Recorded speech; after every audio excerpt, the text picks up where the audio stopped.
Hello guys, this is CA Moti Jain and today we are going to discuss economic stimulus package Atmanirbhar Bharat self reliant India.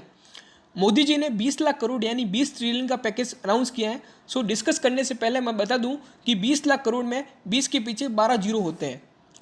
इस package में क्या क्या है इसे जानने से पहले हम इस पूरे पैकेज का ओवरव्यू ले लेते हैं। मोदी जी जब 8 बजे आए थे तो उन्होंने बोला था पैकेज में 4L पे फोकस किया जाएगा। 4L है land, labour, liquidity and laws. And उन्होंने 5 पिलर ऑफ आत्मनिर्भर भारत भी बताए। मीन आत्मनिर्भर भारत के 5 आधार स्तंभ: economy, infrastructure, system, demography and demand. Economy का स्टडी करने पर इंफ्रास्ट्रक्चर, डिमांड, डेमोग्राफी उसमें ऑटोमेटिकली कवर हो जाता है। बट डोंट नो इन्होंने 5 का बाइफिकेशन क्यों किया। मे बी उनको ज़्यादा एम्फेसाइज करना होगा। और फाइनेंस मिनिस्टर निर्मला सीतारमण जी ने जो रिलीफ मेजर लिए हैं वो मोदी जी के विजन पे ही होंगे जो अभी हमने डिस्कस किया है, that is 4L and 5 pillars. Finance minister ने टोटल 14 मेजर लिए हैं, जिसमें से 6 मेजर MSME के लिए हैं, 2 मेजर्स EPF के लिए हैं, 2 मेजर्स NBFC एंड MFIs के लिए हैं। बाकी एक major discom, contractors, real estate and taxation के लिए हैं। बट आज हम लोग जो फोकस कर रहे हैं वो 6 मेजर जो MSME के लिए गए हैं उन पर ही करेंगे। इसको समझने से पहले मैं आपको पूरा MSME का कॉन्सेप्ट बता देता हूँ, जिससे आप MSME एंड उसके रिलीफ मेजर को पूरा समझ पाएंगे। इंडिया में इंडस्ट्रीज एंड एंटरप्राइजेस को डेवलप करने के लिए 2 एक्ट हैं।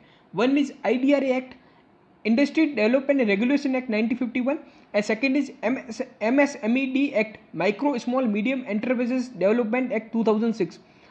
मोटे तौर पर समझने के लिए हम ये बोल सकते हैं कि IDRA बड़ी एंटरप्राइजेस को टेक केयर करती हैं and MSMED act micro small and medium enterprises का टेक केयर करती हैं। गवर्नमेंट ने रिलीफ पैकेज में MSME को हाईलाइट क्यों किया, इससे समझने के लिए I will refer you official data of ministry of MSME।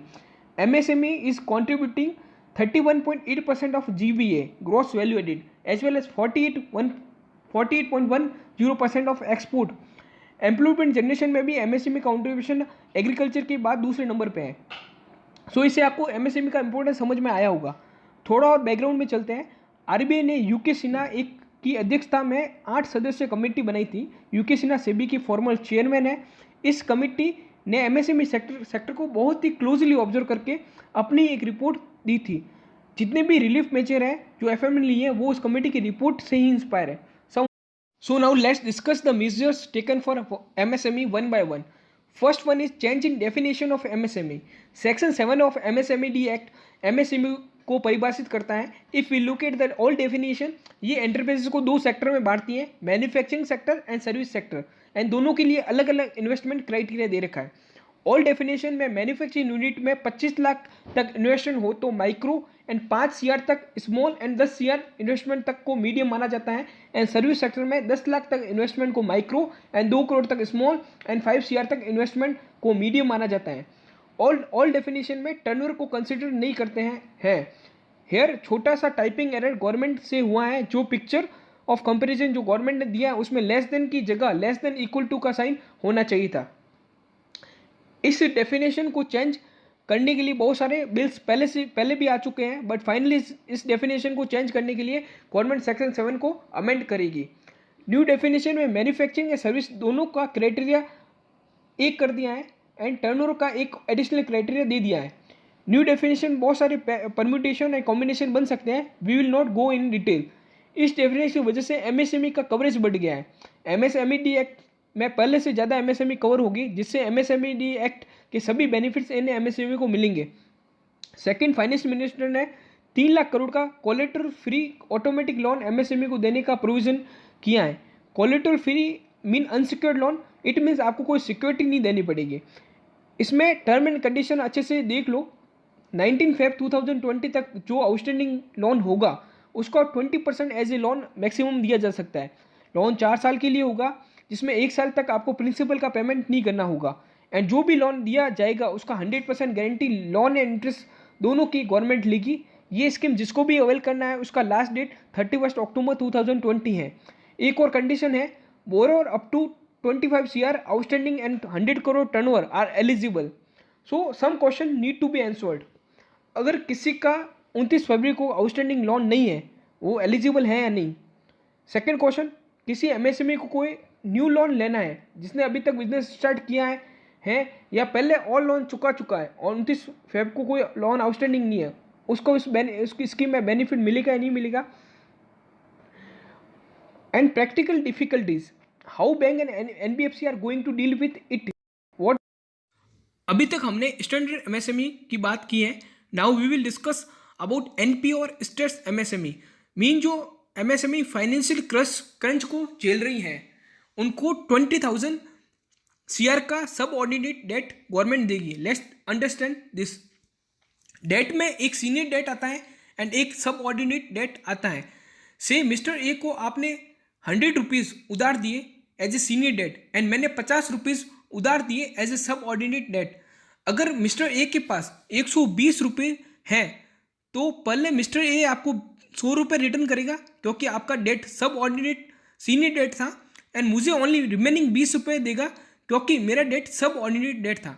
मतलब सीनियर डेट का पेमेंट सबसे पहले होगा प्रायोरिटी में एंड सब ऑर्डिनेट डेट का पेमेंट बाद में होगा as compare to senior debt. दूसरा, गवर्नमेंट की एक स्कीम है CGTMSE, credit guarantee fund trust for micro and small enterprises. इसमें गवर्नमेंट लोन के लिए गारंटी देती है। इसमें 100% गारंटी गवर्नमेंट की नहीं होती है। गवर्नमेंट गारंटी की रेंज 75 to 85% के बीच में होती है। If you read the scheme you will better get to know about this. जो 3 लाख करोड़ वाला था उसमें गवर्नमेंट 100% की गारंटी ले रही है जो स्टैंडर्ड यूनिट के लिए थी, बट इसमें गवर्नमेंट 4,000 सीआर CGTMSE को देगी एंड वो बैंक को एज ए पार्शियल गारंटी देगी जो लोन बैंक MSME को देगा। ये आपको फ्लोर चार्ट से क्लियर हुआ होगा। फोर्थ पॉइंट, 50,000 करोड़ का equity infusion government through fund of funds करेगी। ये कॉन्सेप्ट नॉर्मली वेंचर कैपिटल में देखने को मिलता है। अभी तक हमने स्टैंडर्ड एमएसएमई की बात की जिसके लिए 3 लाख सीआर दिए, स्टेट एमएसएमई की बात की जिसके लिए सबऑर्डिनेटेड डेट दिया, एंड ये फोर्थ पॉइंट उन एमएसएमई की बात करा जो अपने आप को एक्सपांड करना चाहती है, ग्रो करना चाहती है, जिसके पास आइडियाज़ है, जिसके प्रोजेक्ट वायबल है, उसके लिए एक mother fund and few daughter fund बनाकर इक्विटी इन्फ्यूजन करेगी। इसमें ये होता है गवर्नमेंट कोई लोन ना देकर प्रोजेक्ट को इक्विटी सपोर्ट करती है, मीन ओनरशिप शेयरिंग करती है। बाकी डिटेल्स गवर्नमेंट जैसे बताती है, I will communicate the same with you.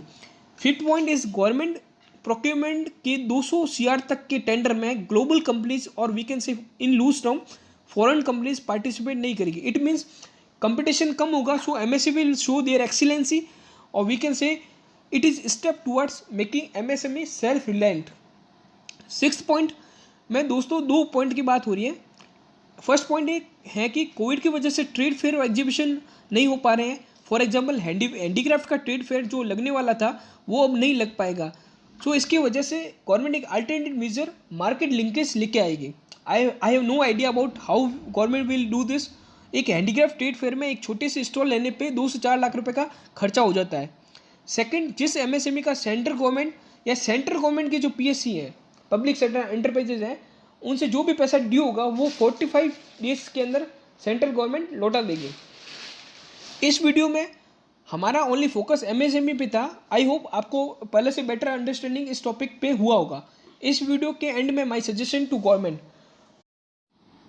Has to do 2 things. जो पॉलिसी बन रही है उस ग्राउंड लेवल पे कैसे इम्प्लीमेंट किया जाता है। आप सब ने ये सुना होगा और प्रैक्टिकल देखा भी होगा, बैंक लोन उन्हें देता है जिन्हें लोन की ज़रूरत नहीं होती और जिन्हें ज़रूरत होती है उन्हें बैंक लोन कभी नहीं मिलता। इसके लिए मैं एक एग्जांपल भी दे सकता हूँ। जो मुद्रा लोन जो एमएसएमई के लिए ही था उसके लिए कि पता नहीं कितने जनों ने अपने चप्पल बैंक में जाकर घिसे होंगे। सेकंड, ये तो अपने लिक्विडिटी मेजर ले लिए। What about immediate physical measure, what about migrant labour, what about daily wager. अभी जो आपने मेजर लिए हैं उनका इमीडिएट इफेक्ट अभी देखने को नहीं मिलेगा। एमएसएमई की बात करें, how can you ignore GST. For example GST में लेट फीस की वजह से बहुत सारे बिजनेस हार्म हो रहे हैं। Amnesty scheme is required in GST so that they can resume their business activity positively. Remaining sector को डिस्कस करने के लिए I will make another videos, otherwise ये वीडियो बहुत लंबा हो जाएगा। थैंक्स, जय हिंद।